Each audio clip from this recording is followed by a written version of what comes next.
Hey, my name's Ted, and today we're going to be pulling out the radiator, intercooler, and fan shroud from my 2000 Holiday Rambler Endeavor, which is on a Freightliner XC chassis.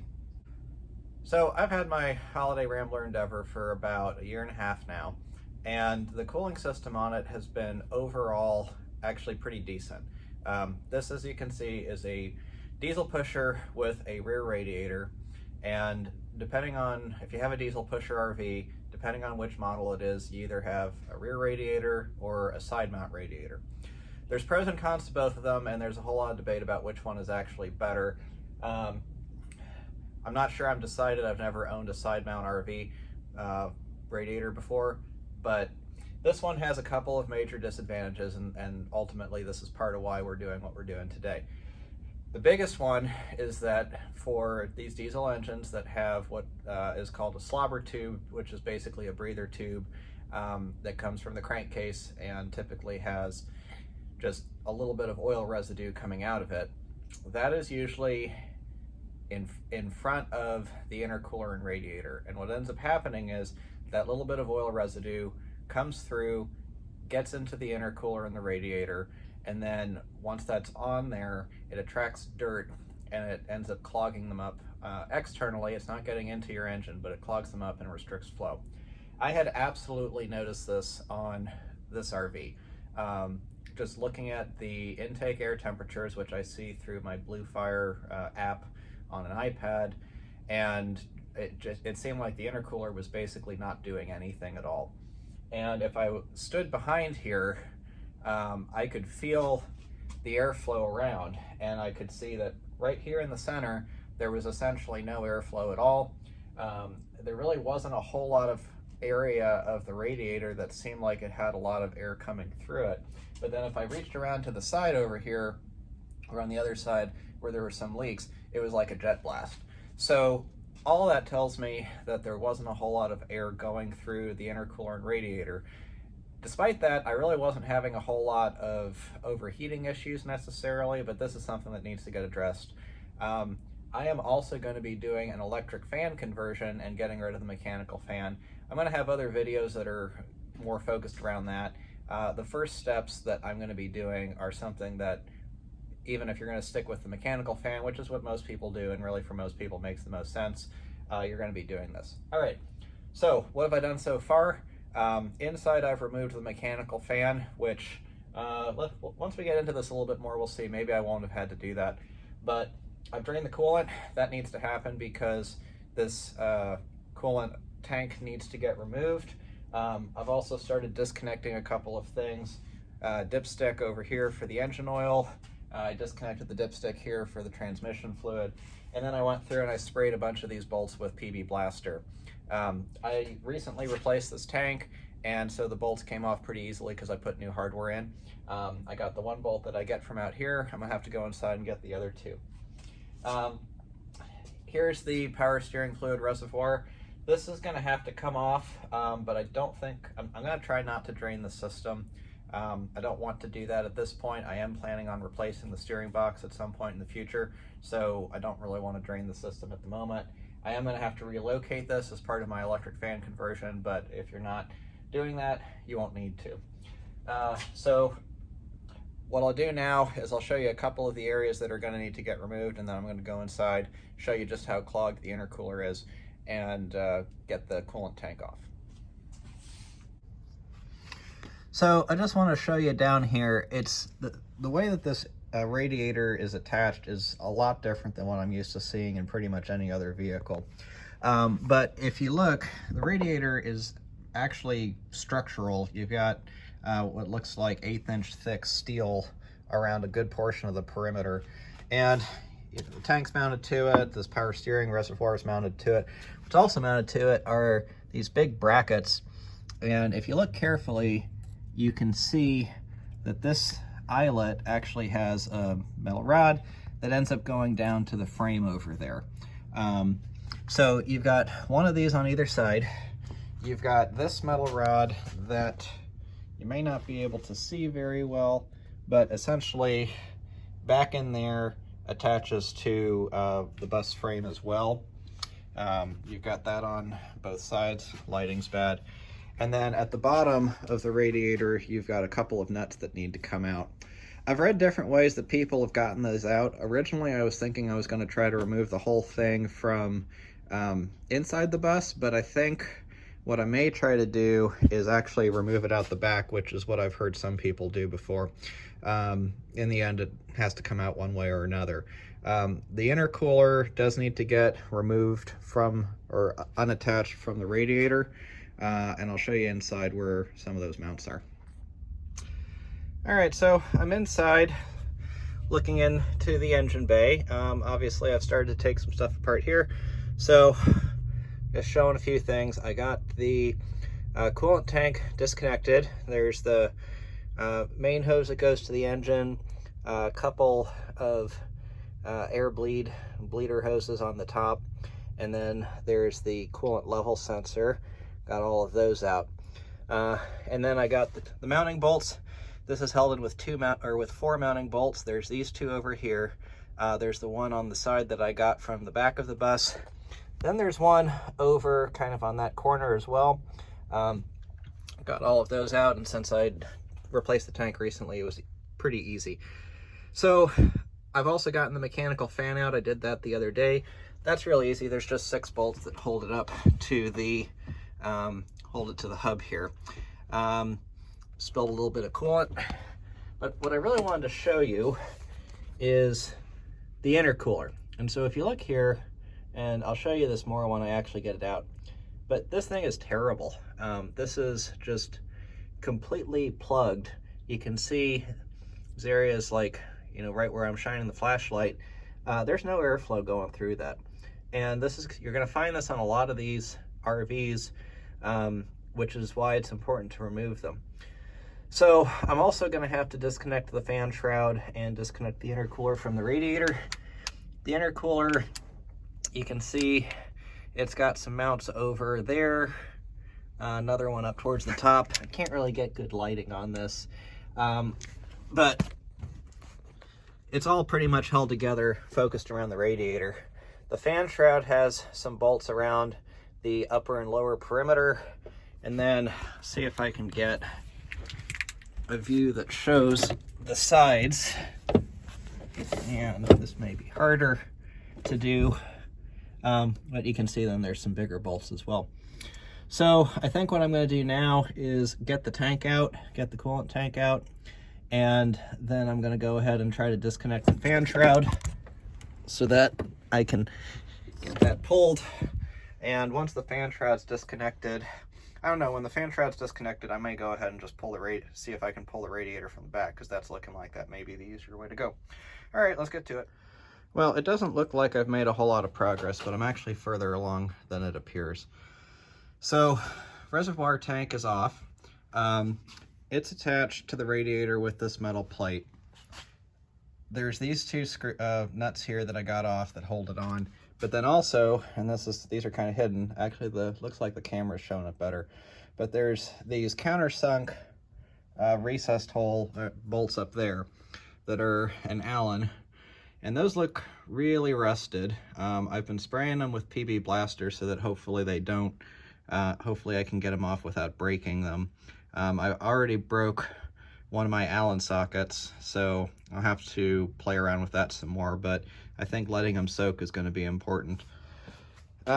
This reservoir I'm not so sure about for the power steering. I feel one nut back here that holds it on, and I'm not seeing another one, so I think I'm going to try to get that one nut off and see if I can't remove the reservoir. But otherwise, everything's actually pretty unbolted. Fan shroud, which I guess you can't see here, that's completely loose, and once I get it out, I'll show you where the attachment points are. It'll be a whole lot easier to show with it out, but that really wasn't too bad to get all of those attachments. And then the intercooler is also loose. Oh wait, that's not the intercooler, that's the intercooler, and I guess you can't see it moving, but it is loose and it is moving.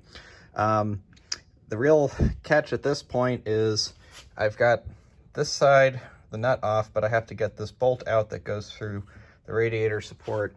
Got to do the same thing on the other side. There's two nuts that you access basically above the hitch, one there and then one right up there, that hold the radiator down to the lower mount. And once I get those, I'll be about ready to pull it out. This cross beam is the last one, and I think what I may just do with it is I may just take the angle grinder and just chop it off, because I'm gonna have to, for my electric fan project that I'm gonna do, I'm gonna have to modify that anyway. So I think I may be better off just removing that. There are nuts in there, and they're actually easier to get at than it looks like. But I think that that's just going to be a whole lot of extra effort that isn't really going to benefit me. So I may just grind those off. And I think what's basically going to happen is once I get everything loose, it'll probably all come out fairly quickly. I do think I'm going to be best off trying to tilt the radiator back and then just sort of pull it up from here. And it looks like I should be able to do that without too much trouble. This bracket may be the biggest thing that holds me up. Hopefully I don't have to cut that off with the angle grinder, but I am going to modify it some because, again, because of my electric fan project, so this isn't going to apply to everybody, but I'm going to relocate that tank and get everything opened up so that the fans have more area. So, all right, let's stop talking and get back to work. All right, well, it's been a few hours of kind of looking at stuff and getting one bolt at a time and working on a couple of other projects. But the radiator is now completely disconnected, and I've got things out of the way. You can see I ended up disconnecting the power steering fluid reservoir. I got the one bolt back here off, and it's pivoting. I figured there was a second bolt that I couldn't see. It was up here. And I didn't have any wrenches that could get to it. I was not able to get these loose. I'm sure I'll be able to. I'm just not sure that now is the right time to try to do it. So I figured, well, these hoses are original. I'll just cut them off. So now I'm going to try to pull this thing out backwards, and we'll see how that goes. If it works, then everything else should come out real quick. So let's try it. Well, that did not quite go as I was planning. After wrestling with the thing for a while, trying to get the radiator out, kind of tilted, I just wasn't able to do it by myself. I think if I'd had a second person helping me, I probably would have been successful. But since I'm doing this electric fan conversion anyway, I decided to just get the Sawzall. I ended up making 2 cuts on the fan shroud and basically cutting the top of it off. Once I did that, I was able to pull out the intercooler and pull out the rest of the fan shroud. And I'll go outside in a minute and show you what I got. But I don't know how well the video is going to show this. This is actually not as bad as I expected it to be on the radiator itself. It's still pretty clogged, especially on the bottom half here. But the top portion of it really doesn't look too bad. So, and of course it couldn't have been completely clogged because I was not having overheating issues, but it's ultimately better than I thought that it was going to be. I was originally thinking, since I'm doing the electric fan conversion, I might be doing something else with the radiator and the intercooler, but I'll show you. These actually are pretty high quality units, and most people say that they just have them repaired and move on, and they're all metal. You don't have the plastic end tanks like you see on a lot of radiators these days, so I think that'll be just fine. So a couple other things I might note while you have this, and if you're doing this on your bus. There's a lot of grease down here. It would be really good to clean. You see just how much more access there is without the fan shroud in. So, but let me just show you what I did. All right, well, here's the greasy fan shroud that I don't want to touch because I've already washed my hands from it once. And you can see I was able to make a pretty clean cut across the top. And here's the top piece that I cut off. If you're trying to do this with the intent of putting it all back together factory, it's definitely better to not do that if you can avoid it. But the reality is it wouldn't be too hard to piece that back together with a couple of metal brackets and some screws. So if you get desperate, it's an option. I'll show you where the screw holes were. So this is the bottom. On mine, there were only screws in the two outer. I don't know if on some other models where there's easier access to the inners, maybe they have screws there as well. But for me, it was just the two outers. On the top portion, there were a total of 4. The outer 2 were cut off, so those were really easy to access. You can see where the other top one was. And then on the side, so this is the cutout, and then same one on the other side for the intercooler inlet and outlet. And then there were 4 bolts, 1 bolt with a washer, another bolt that holds the intercooler to the radiator. There's a bracket that comes from the radiator out here. And then same thing on this side. And then same thing over there too. So really, it's not too bad to unbolt. The problem is just the access getting it out. And a lot of it on mine's that transmission cooler there. So let me show you the intercooler now. So this is really a pretty high quality unit. All aluminum, aluminum end tanks, really thick metal around the edges here. Honestly, it's a good unit, other than the fact that it's just super dirty. And now you can really get a picture of just how blocked it is. I mean, basically the whole lower half, where you see this clear part, is where I'd been able to get some washing in. But I bet, well, let's see, I can actually see through some of those. I can actually see through some of those fins there, but on the whole, this thing is just really blocked. There wasn't anywhere near the airflow that there should have been.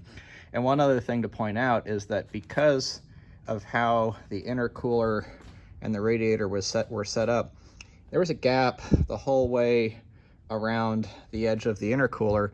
So if the intercooler was not flowing air, the air would end up going around the intercooler, whatever side it needed to go to the radiator. So that would explain a lot of why the radiator was still able to keep the engine cool overall. My intercooler seemed like it wasn't doing much, because it clearly wasn't. And in the end, the air that I was noticing around the edges of the radiator also makes sense, because since there was so little getting through the intercooler, for it to come through the center of the radiator, it would have had to go over, down, and then out through the radiator, and that's just not a direction air wants to go. It's going to take the path of least resistance. So now that I got this out, I'll see if I can get the radiator out the rest of the way. I'm going to need to get somebody here to help me pull this out, but it should be pretty obvious that I can get the radiator out at this point.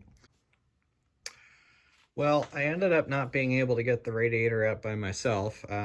It's the next day now, and a friend of mine was kind enough to come by and help me get it, first off, unwedged, but then help get it out the rest of the way. So I can say that, first off, don't try to do this by yourself, don't try to get the radiator out by yourself. You're almost certainly going to end up like I did, unless you're a whole lot stronger than I am, which maybe you are, but it just wasn't going to happen. That said, I can say that my general idea of trying to lift the radiator up while then tilting it back was ultimately how we got it out. But what we first had to do was then get it back to the position where it was supposed to be in the first place, before doing that. So a whole lot more engine access here without radiator and intercooler. What some people have reported is that they've removed the trailer hitch and dropped the radiator down basically through this whole, lighting's bad, but there's this area here, basically aft of the radiator mount. The radiator mount's the aftmost thing on the frame. Now, if you didn't have the trailer hitch there, I think that could work.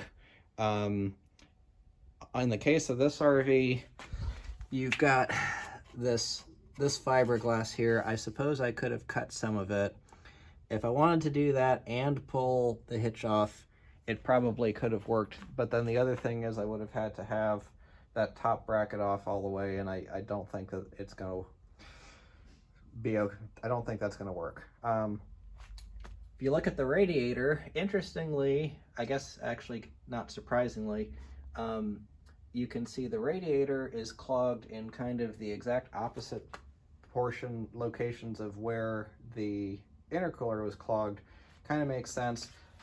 This was all of the junk that was coming around the intercooler and then clogging up the radiator. So both of these are pretty clogged, but I don't think it'll be too bad to get them serviced and then be at full capacity. So I hope that you found this insightful and or helpful if you're thinking about doing this project yourself on your bus. It is a lot of work. I think my main takeaway is have a friend help you get the radiator out. I'm not sure if I would have been able to get the radiator out without first having the intercooler and fan shroud out. I guess I'll never have to, I guess I'll never know for sure. But that's something that you may, on this Holiday Rambler Endeavor, you may just be stuck butchering something to make it work. Other thing to note is I had cut off this cross beam here. Interestingly, I thought that it was there to help hold the radiator, and then I still think that is likely what part of it's for. But I also wonder if they didn't intend to have some kind of structural cross bracing just at the back here between those two halves of the frame. So I'll probably put something back in there when I get everything back together. But anyway, thanks for watching. If you're interested in the electric fan conversion that I'm doing, that's going to be a really fun project and coming up. Don't forget to subscribe to the channel, and hope you found this useful. Thanks for watching. Have a good day.